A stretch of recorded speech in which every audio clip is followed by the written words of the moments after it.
Erev Shabbat Shalom, and this week we're reading both Parshat Vayikra, and this coming week we're celebrating the holiday of Purim. The book of Vayikra is about seeking out holiness. The early part is holiness within the temple, but then in chapter 19 it culminates in the verse of Ahavta l'ra'echa kamocha ani Hashem. Love your fellow as you love yourself, for I am God. And in fact, the story of Purim that we celebrate is a story that is framed by the argument that Haman gives that Yeshno am echad mefuzar umefurad ben amim. There is one nation that are scattered and divided and arguing with themselves. And it's not worth to have that level of division. And in fact, the Purim story miraculously turns around. But our sages, when they established the four mitzvot, the four rabbinic commandments to mark the holiday, have in mind the antidote of Haman's accusation of being scattered and subdivided and arguing within ourselves and among other nations. The four mitzvot, often there's an acrostic. All four of the mitzvot in Hebrew begin with the letter mem, the arba memim, the four mems. Mikra, Megillah, it's a double mem, reading the Megillah, reading ourselves into the story of the Jewish people, listening to the narrative and letting our story intertwine and interweave with the story of our people. Matanot, Aviונים, gifts to people who are in need.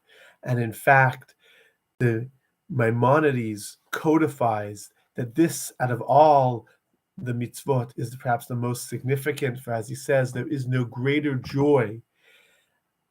She'en simcha gdולה ומפוארה. There's no greater joy and more beautiful joy, אלא לשמח, but rather to give joy to the hearts of those who are in need, the orphans and the widows, and the stranger, the new immigrant who comes to the land. And if you're able to bring that joy, you are partners with God in uniting the world. Mishloach manot, sending gifts, not necessarily to those who are in need, but to who are our friends, gifts of food. And in fact, very often it is almost a popularity contest of getting gifts of food from one another.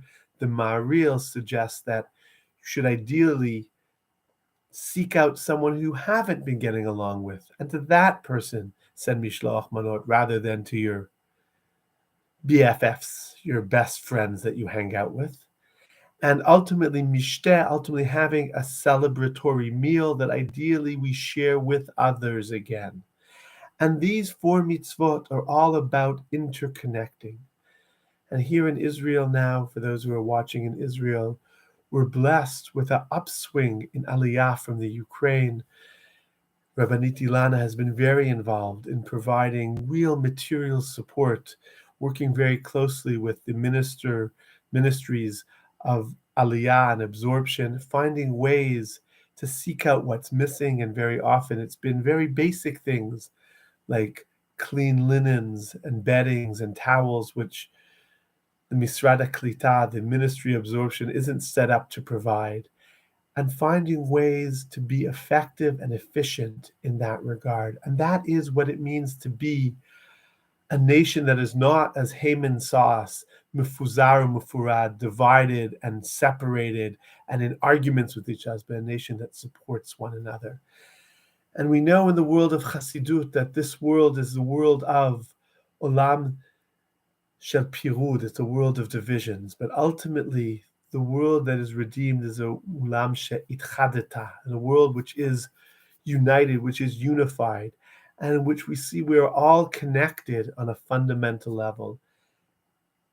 And our wisdom is that to experience that connection, we don't start broadly. We start, as it says in Sefer Vayikra, which we begin this week, V'ahavta l'ra'echa kamocha. Love your neighbor, love your fellow as you love yourself, in concentric circles. As we support the new immigrants here in Israel, our hope and our knowledge that will ripple out and bring goodness and kindness to the entire world. And that's really the blessing of Purim, to see the inner unity and to feel that interconnectedness. May you see that within your family, within our community, and ultimately within the people of Israel in the entire world. Shabbat Shalom.